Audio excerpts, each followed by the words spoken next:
Researchers at Dalhousie University in Halifax published a new study showing a major increase in people's thoughts of suicide, suicide attempts, and self-harm during the COVID-19 pandemic. Dr. Simon Sherry was one of the researchers and joins us now to discuss the findings. Thank you so much for joining us for this important conversation after you've had a very, very busy day. Good evening, Marie. I'm happy to be here. Well, this was a global outlook during a worldwide crisis. Can you tell us about the study? Pandemic-driven psychological pain is now all around, and when people are hurting, they start to think about death by suicide. What we did is gather together the existing literature and study suicide behavior during the pandemic. This was a large effort and certainly involves my colleagues Justin Toubé and Sherry Stewart of Dalhousie University. We rounded up more than 54 studies, 300,000 participants from around the world, and what we found was an alarming increase in rates of thoughts of suicide, suicide attempts, and self-harm during the COVID-19 pandemic when you compare to these same levels prior to the pandemic. Are you surprised by these findings? Is it what you expected as we all face the unknown?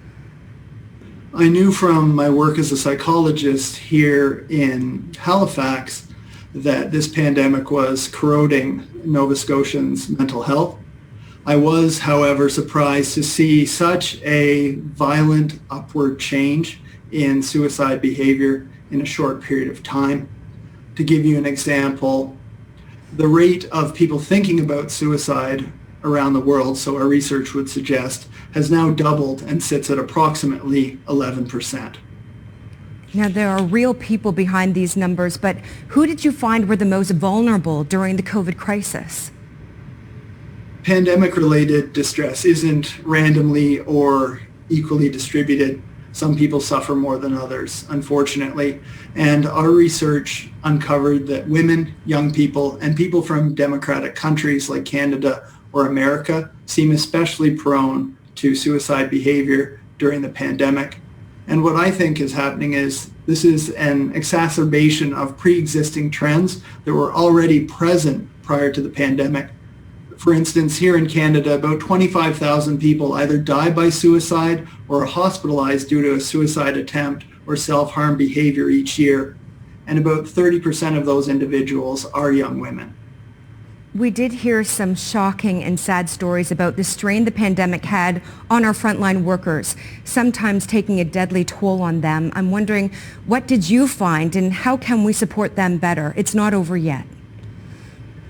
Healthcare workers, maybe especially physicians, are in high-risk occupations when it comes to suicide.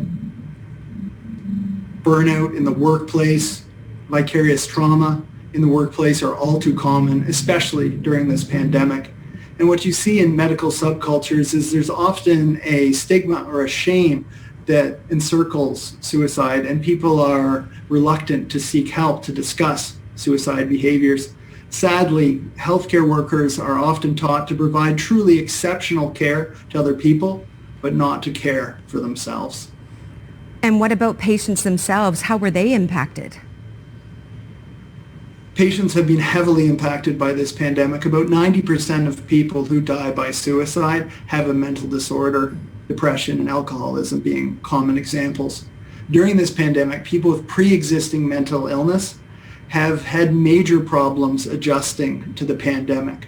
The isolation and the sedentariness, the relationship conflict, and the nagging uncertainty we've all faced during this pandemic have been especially hard for patients with mental health problems, and that was evident in their higher levels of suicidal thinking and behavior.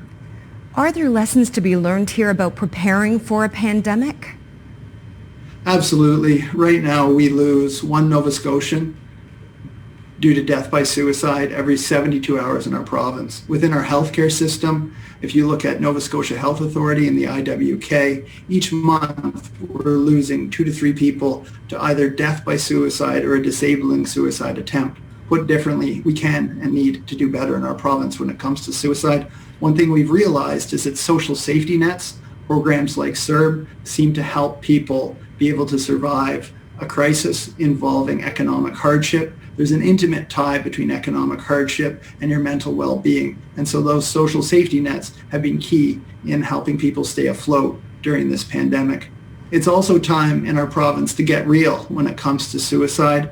We need a coordinated and funded suicide prevention strategy in our province that includes real funds and real timelines that drive real action. Well, it's an election right now. You can make your best pitch right now. What do you think we need to have on the ground here to make such a difference? It's time that we start taking suicide prevention seriously in our province. Suicide is absolutely preventable. We just need to implement what we already know. For example, we need to limit people's access to common means by which they die by suicide. This is taking guns out of the hands of people who are mentally ill and vulnerable. This is putting barriers up on bridges to prevent death by suicide. And critically, this is also providing access to medications and psychotherapies that have been shown to reduce death by suicide. I don't want a doom and gloom narrative to pervade in our province or around our country when it comes to COVID-19. People are resilient and adaptive and resourceful, and they can and will recover from this pandemic. And for the subset of people who are going to be vulnerable to suicide during this pandemic, we have a moral responsibility to provide them with extra care.